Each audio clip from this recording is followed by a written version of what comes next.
Saya senang sekali pada malam hari ini dipercayakan kembali untuk membawakan presentasi singkat ya tentang edukasi kripto aset ya. Nah, materi ini sangat menarik menurut saya dan mudah-mudahan kurang lebih sekitar 15 menit ke depan materi ini bisa menjadi sebuah peluang bagi kita semua, terutama dalam kondisi pandemi COVID-19 ya. Nah, mudah-mudahan ini bisa menjadi solusi buat kita semuanya.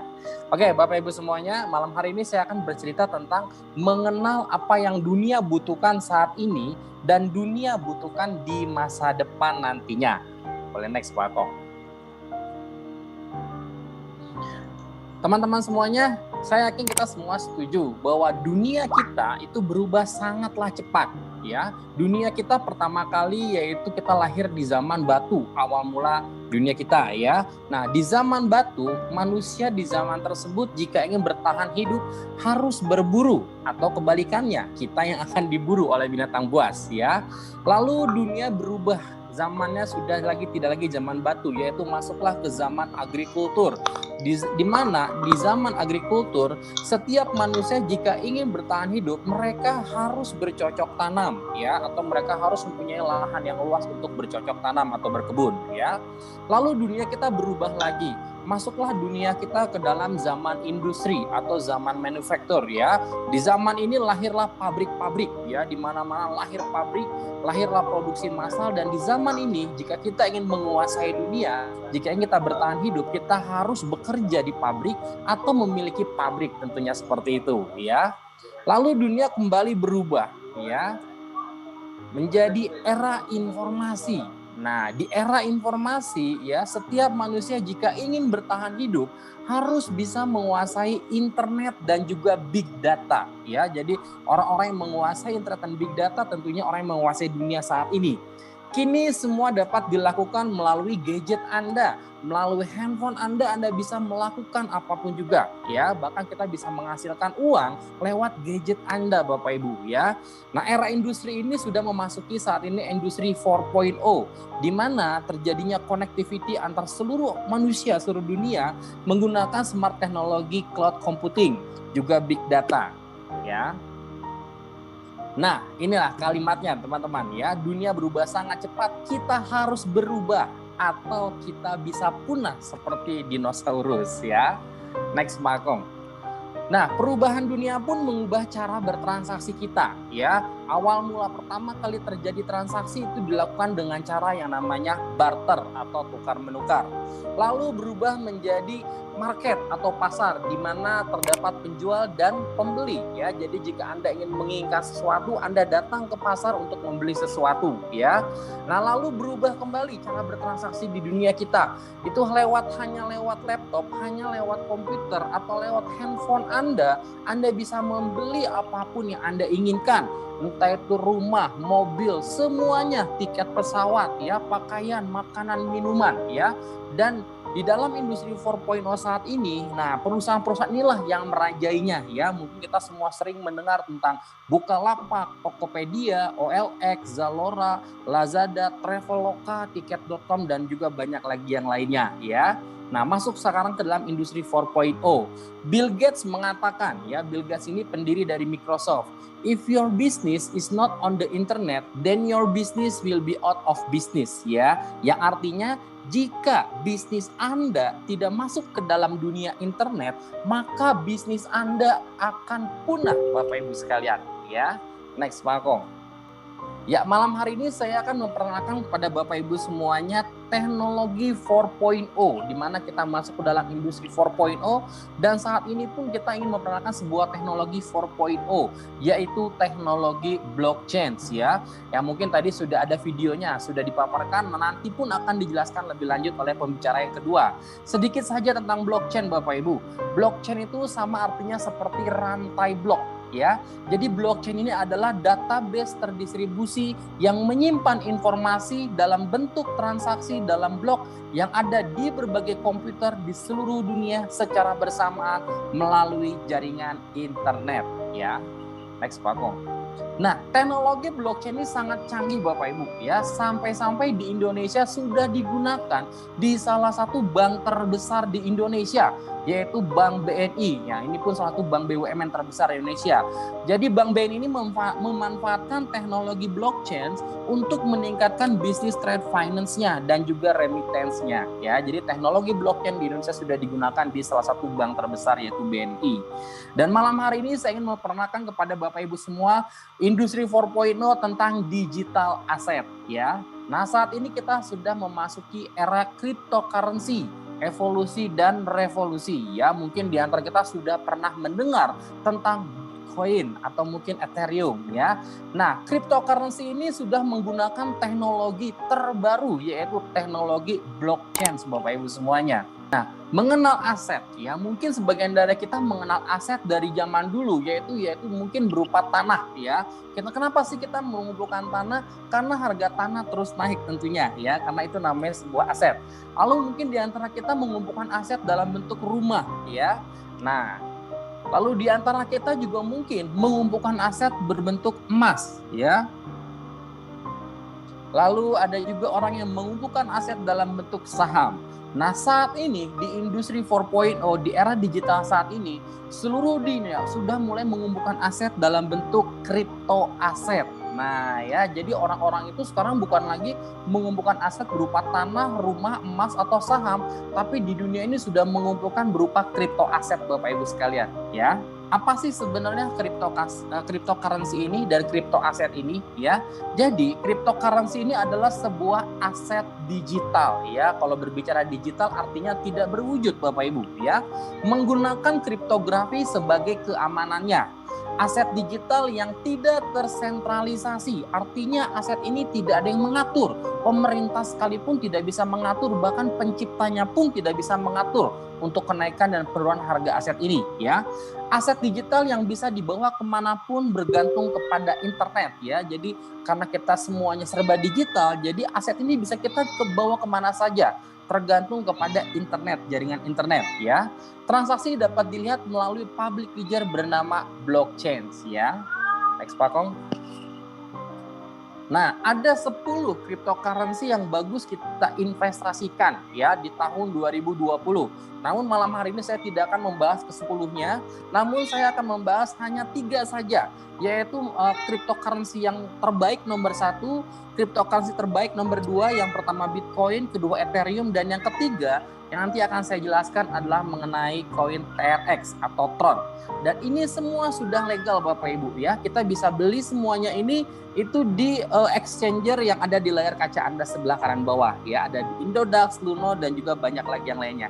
Sekali lagi ini sudah legal, ya. Next, Pak. Nah, malam hari ini saya akan coba memperkenalkan 3 koin ini kepada Bapak Ibu semuanya. Yang pertama adalah Bitcoin atau BTC, yang kedua Ethereum atau ETH, dan yang terakhir adalah Tron, yaitu TRX. Yang pertama, Bitcoin, ya. Bitcoin ini merupakan aset digital yang cukup kontroversial, ya. Nah, sumber yang saya dapatkan ini dari liputan6.com, Bapak Ibu, ya. Nah, sedikit saja sejarah tentang Bitcoin. Bitcoin lahir di tahun 2009, ya, dikembangkan oleh pemrogram yang bernama Satoshi Nakamoto di tahun 2009. Di tahun 2010, Bitcoin sudah memiliki harga satu koinnya senilai hanya Rp1 di 2010. Namun sampai dengan 2017 yang lalu, harganya meroket, Bapak Ibu, mencapai Rp200 juta per koinnya. Bisa bayangkan, hanya tempo 7 tahun kenaikannya sampai dengan ratusan juta %, ya. Dan di 2017 diperkirakan sudah ada 17 juta Bitcoin yang beredar di seluruh dunia, ya. 2018 Bank Indonesia berencana melarang Bitcoin sebagai alat pembayaran. Kenapa? Karena pada saat itu di 2018 ada yang namanya ATM Bitcoin. Jadi kita bisa menukar Bitcoin langsung jadi rupiah. Bahkan ada beberapa hotel yang bisa dibayar dengan Bitcoin. Namun pemerintah melarangnya. Kenapa? Karena Indonesia sudah punya rupiah dan kita cinta rupiah tentunya, ya. Nah, tetapi aset Bitcoin ini boleh kita simpan menjadi digital aset ya. Jadi tidak boleh digunakan sebagai alat pembayaran langsung, tetapi boleh kita simpan untuk dijadikan sebagai digital aset yang nantinya pun bisa kita cairkan menjadi rupiah ya di Indodax nantinya seperti itu. Nah, diperkirakan 2124 nanti jumlah Bitcoin yang beredar mencapai titik puncaknya yaitu 21 juta Bitcoin.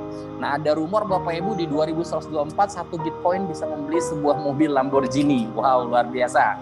Nah, cryptocurrency yang kedua yang akan saya sedikit jelaskan adalah ETH atau Ethereum ya, di mana ETH ini berjalan di atas smart contract.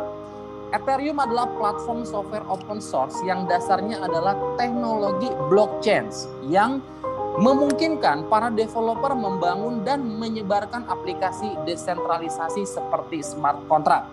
Nah, koin ini diprakarsai oleh Vitalik Buterin pada akhir tahun 2013 dan pengembang Ethereum didanai oleh crowd sale publik online selama Juli sampai dengan Agustus di 2014 dengan membeli token nilai Ethereum atau Ether.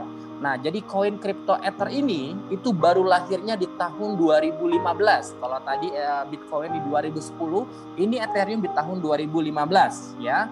Harga mulanya itu hanya sekitar Rp9.000 satu koin Ethereum. Nah, saat ini kira-kira berapa ya harganya? Boleh next Pak Ako. Ini dia teman-teman ya, kenapa teman-teman semuanya harus punya Ethereum, harus punya kripto aset berinvestasi Ethereum. Karena di awal tahun 1 Januari 2020 ya, tadi harga awal mula hanya Rp9.000, di awal tahun harganya sudah mencapai Rp1.800.000. Luar biasanya di bulan Agustus kemarin, tanggal 13 Agustus, harganya naik sampai dengan Rp5.800.000. Artinya hanya butuh tempo 8 bulan saja, koin Ethereum ini investasinya naik mencapai kurang lebih 500% Bapak Ibu. Wow, ya ini luar biasa. Hanya 8 bulan naiknya sampai 500%. Dari 1,8 sampai dengan 5,8. Next Pak Ako.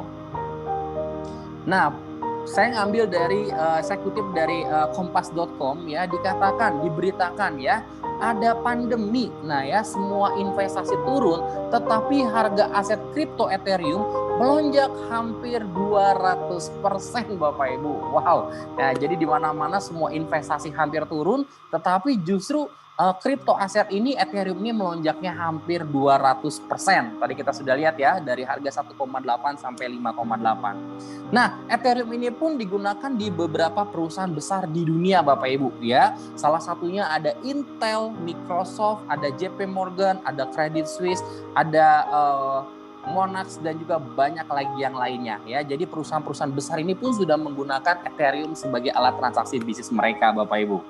Next Pak Kong. Nah, cryptocurrency yang terakhir yang akan saya sedikit jelaskan yaitu koin Tron atau kita sebut sebagai TRX ya. Harga Tron saat ini masih dibilang sangat-sangat murah ya. Tadi kalau misalkan Bitcoin sudah sampai ratusan juta sekarang, harga Ethereum sekarang sudah di angka 5 jutaan ya. Nah, Tron sendiri harganya masih sekitar 350 sampai 500 rupiah saja ya. Dan Tron ini baru lahir di tahun 2018 kemarin. Dan saat ini sudah masuk ke dalam peringkat 14 koin terbaik di seluruh dunia Bapak Ibu ya. Nah, pernah harga terendahnya di harga Rp16 per koinnya dan tertingginya pernah mencapai Rp4.000. Anda bisa bayangkan kalau sekarang harganya masih sekitar Rp400, Anda kumpulkan 1-2 tahun ke depan, kalau misalkan naik menjadi harganya Rp5.000 atau mungkin Rp50.000, berapa nilai aset Anda yang akan bertambah nantinya ya.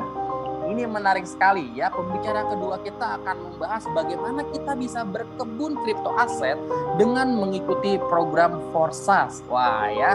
Nah, jadi coba Anda bayangkan bagaimana sih sebenarnya berkebun itu ya. Jadi kalau berkebun dengan membeli itu berbeda teman-teman ya. Kalau kita membeli langsung di Indodax bisa saja. Tapi kalau berkebun Anda ibaratnya hanya beli sekali, tapi nantinya Anda bisa panen berkali-kali Bapak Ibu ya. Nah, jadi kalau Anda mau berkebun, pertama kali yang Anda harus lakukan adalah Anda harus membeli bibitnya dulu, betul ya? Investasikan dana kita, uang kita untuk membeli koin yang kita akan panen nantinya ya. Jadi kalau bahwa Anda pengen nantinya panen Ethereum, Anda bisa menginvestasikan membeli koin Ethereum di awalnya. Tetapi jika Anda ingin panennya Tron atau TRX nantinya, Anda investasikan sedikit dana Anda, tidak sampai jutaan ya, ratusan ribu rupiah untuk membeli Tron terlebih dahulu ya sebagai bibitnya. Next Pak Kong. Lalu yang kedua, investasikan waktu Anda ya. Maksudnya apa Pak Hendra? Ya sama kita seperti berkebun, sebelum panen tentunya Anda harus menunggu dulu. Anda kasih pupuk, Anda sirami sampai akhirnya nantinya panen. Betul ya? Nah, seperti malam hari ini nantinya Anda harus belajar dulu bagaimana kita berkebun aset bersama-sama Forsas dan juga F1 Team ya. Nah, jadi Anda malam hari itu sudah menginvestasikan waktu Anda untuk belajar bersama-sama ya. Dan yang terakhir, investasikan pikiran kita ya. Tentunya kita semua harus menginvestasikan pikiran kita, belajar bersama-sama bersama F1 Team Forsas ya.